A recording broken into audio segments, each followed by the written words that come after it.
Hello, and welcome to my living room and my bookcase and the leftover Christmas tree. Not much going on here right now. It's right after the new year as I record this. The Christmas tree recycling program in Chicago doesn't start until the 9th.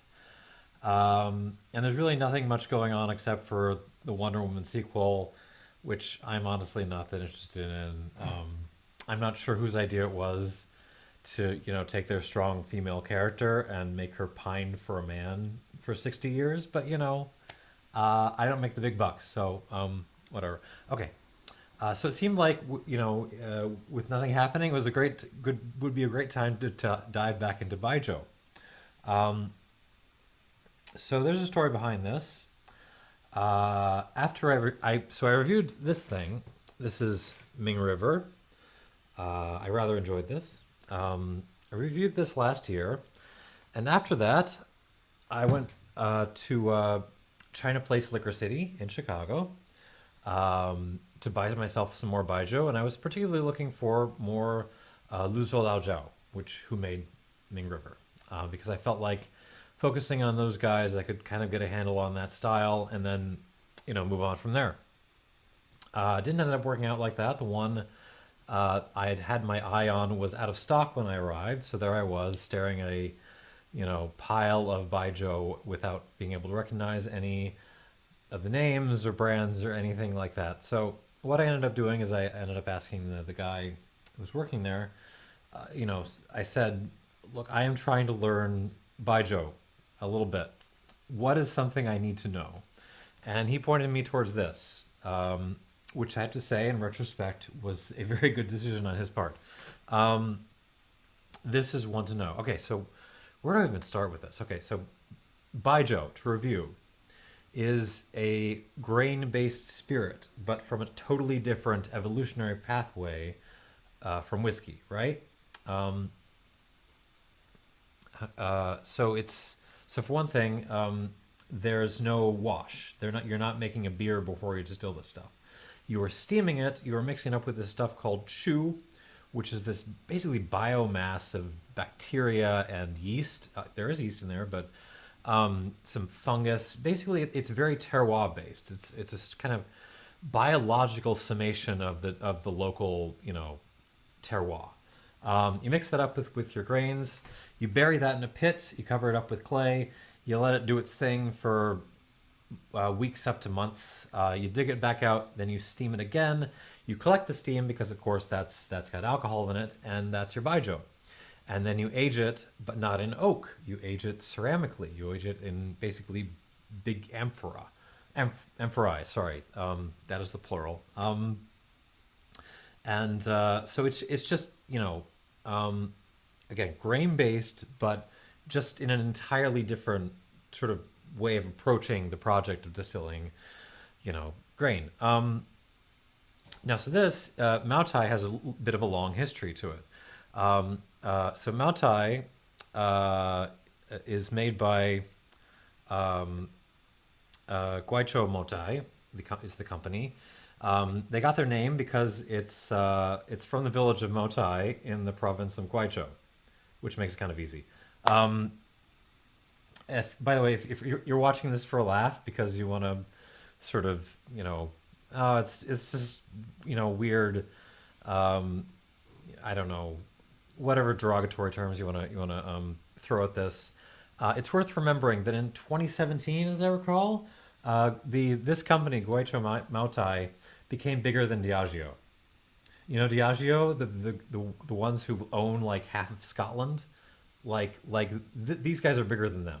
That's the scale of how much baijiu is being sold, particularly in China.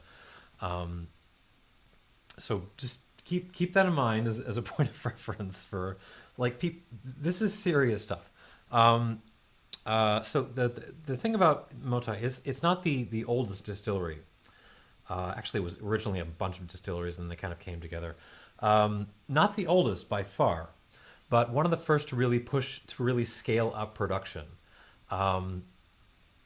This is Ming River, of course, is made in the so-called strong-smelling, strong aroma style. This is in the so-called jiangxiang forgive my pronunciation of everything, style, the savory aroma style. Now the difference is, even though Luzhou Laojiao kind of defines the strong aroma style, it has competition in that style. Like there are other names which even sell better than it does. Moutai also defines the savory aroma style. It's actually called also called maoxiang after the distillery. But there's really not a lot of other folks out there in this style. It's pretty much just this, or just these guys. So this has a little bit of history in the 20th century, and it won a couple of awards in the teens, and then it became a national liquor of the People's Republic in '51. This is the stuff they plied Kissinger and Nixon with when they visited. And it continues to this day as the sort of stuff of choice you slam on the table whenever you're trying to make a big gift. That is to say, bribe someone or just be a nice person. And there's some, gray area between those two. Now, this is not standard Moutai. Standard Moutai is a bit too expensive for me. Even this is kind of expensive. This is a half bottle. This is $3.75, and it was about $40. This is Moutai Prince, which is kind of it's actually a different distillate. It's made with the same same grain mix. This is, what is this? Half sorghum, half wheat, distilled bottled at 53% alcohol. But I think the fermentation is shorter and the distillation is quicker. So it's designed to be a sort of cleaner version of the same style. Oh God, I can already smell this from here. If someone has ever told you that Baijiu is basically just sort of Chinese vodka or something, no, it is its own thing. Completely its own thing. This is probably bottled about 2019. I'm not really sure. Anyways, let's dive in with some notes, shall we?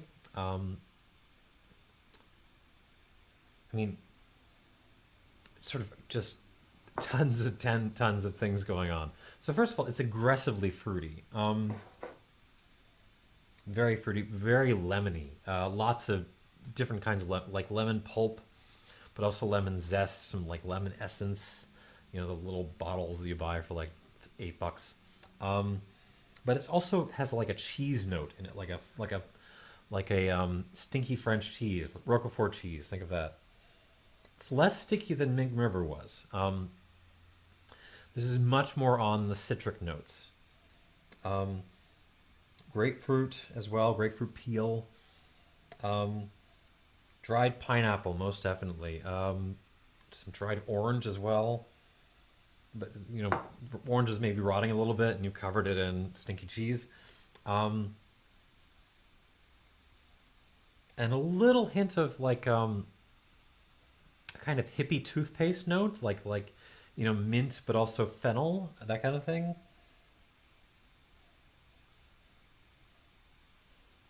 Very citric, just citrus and cheese is kind of there's a little bit of a soy note in here, which is what these things are known for, but it's really, to me, more like tempeh or something than soy sauce.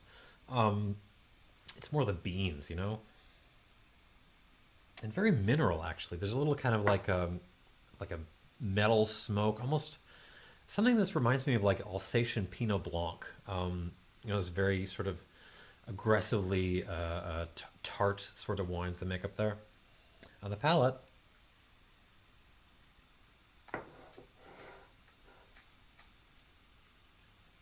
oh. So first of all, oh, that is actually quite silky. It just feels nice in the mouth. More on that in a second, because I think the silkiness kind of defines this particular category and maybe Baijiu as a whole. This is a hypothesis I'm developing. More on that in a second. Beyond the silkiness, it's really still dominated by lemon. There's a little stinky cheese in there. That's still playing a role, but it's really the lemon that is running the show here.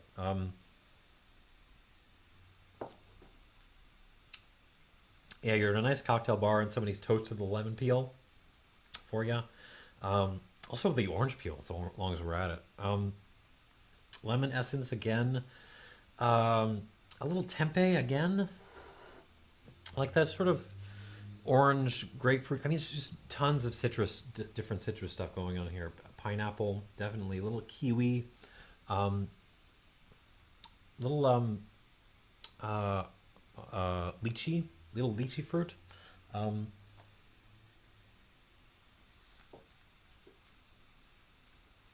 there is actually less going on here than there was in the Ming River, which I've still got sitting back there.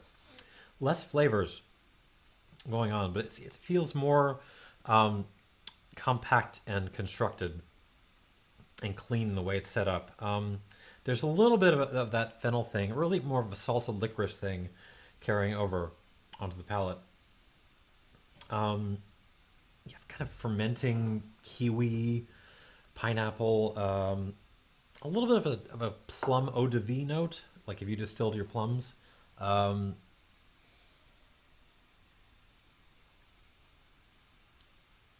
Lightly floral, just a little bit of dried flower in there. And along with that, that's that kind of, like metallic smoky note as well from the nose. I mean, so the first thing I will say is this does not come across as, even though I can tell it's high proof, it does not necessarily come across in the palate. Um, that's something I will talk about as I wait for this to open up a little bit. I'm just going to add a little bit of water to it um, and come back to it. Let's see if that's enough.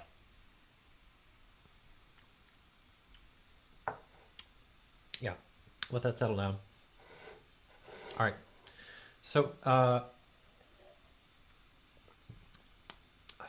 if you're trying to get a handle on Baijiu and you're sort of past the initial shock of the flavor profile, the stinky cheese, um, the fennel forward nature of the stuff, like the slightly weird mouthfeel, the very citric kind of citrus, but you could tell it started with grain, but it's still very citrus kind of thing.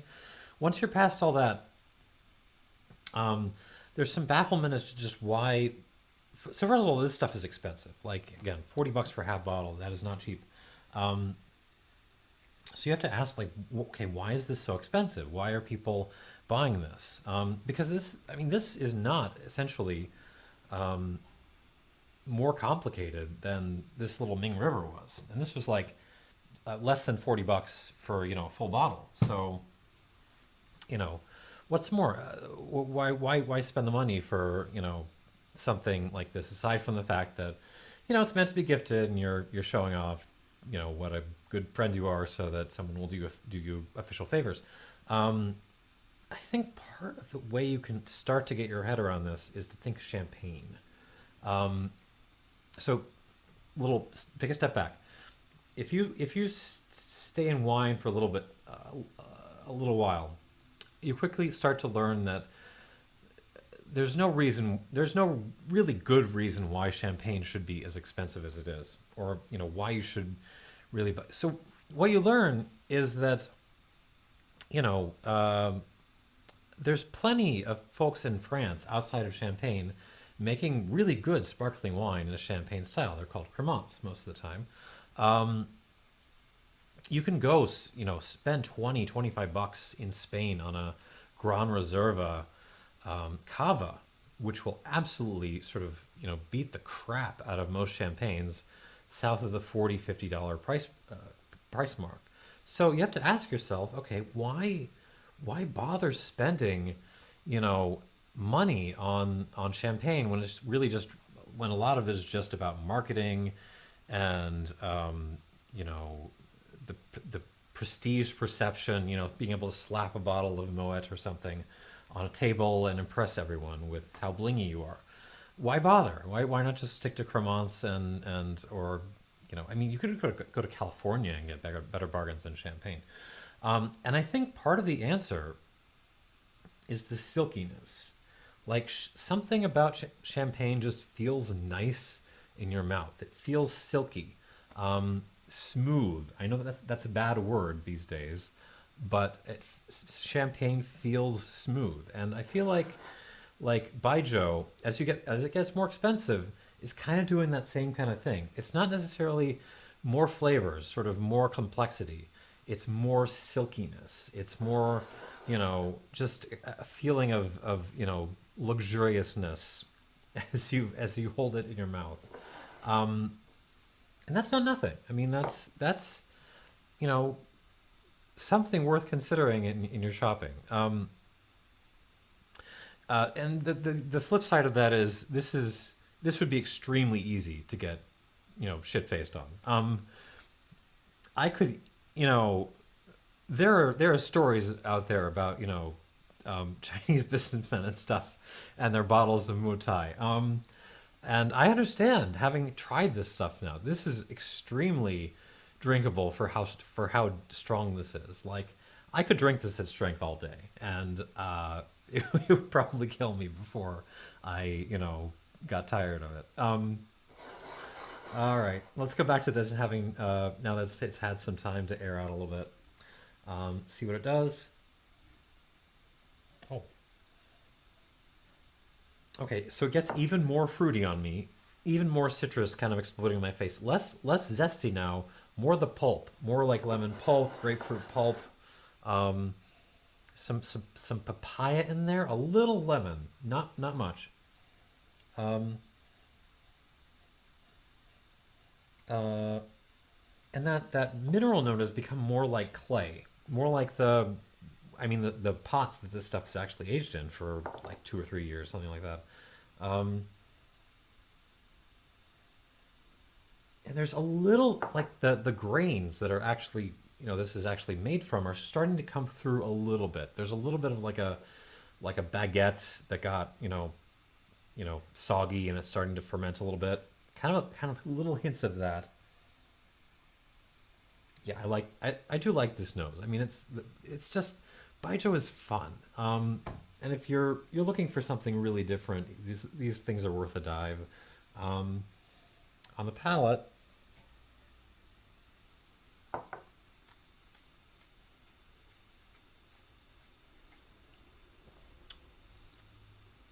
yeah, it's the silkiness that gets me. There is a little bit of pepper, a little black pepper on the back end, but yeah, it just feels nice in my mouth. That's about the best I can do to justify that. The tempeh is still there, big time. The lemon is really big time still there. The cheese has receded a little bit and wasn't that present to begin with. Let me try this one more time.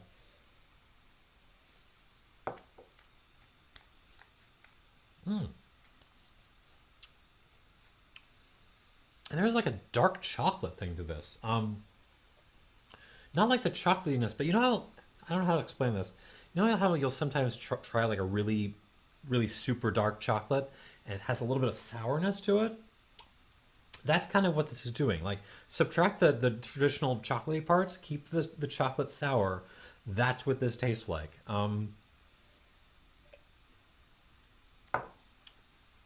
Rating wise, I mean, I still don't feel comfortable enough with the categories to keep this, um, to keep the question mark off of this. I gave Ming River an 84 question mark. And I'm gonna keep the question mark for this. I'm gonna give this an 84 plus question mark. So that's, so that's you know not a huge improvement on something that costs half as much money, um, right? But so you're losing. I mean, you're losing some complexity from. Let me just take this out and put it here for contrast. You're losing some complexity from this guy, right? But you are gaining. There is a gain in that sort of silkiness factor, and I don't think that can be. Don't underestimate that.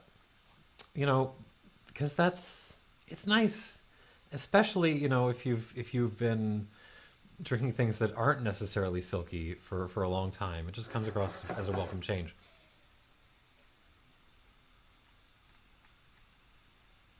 84 plus question mark. That's a really awkward score, but that's what I got. Thanks for watching. I will try to review more Baijius in the future, and cheers.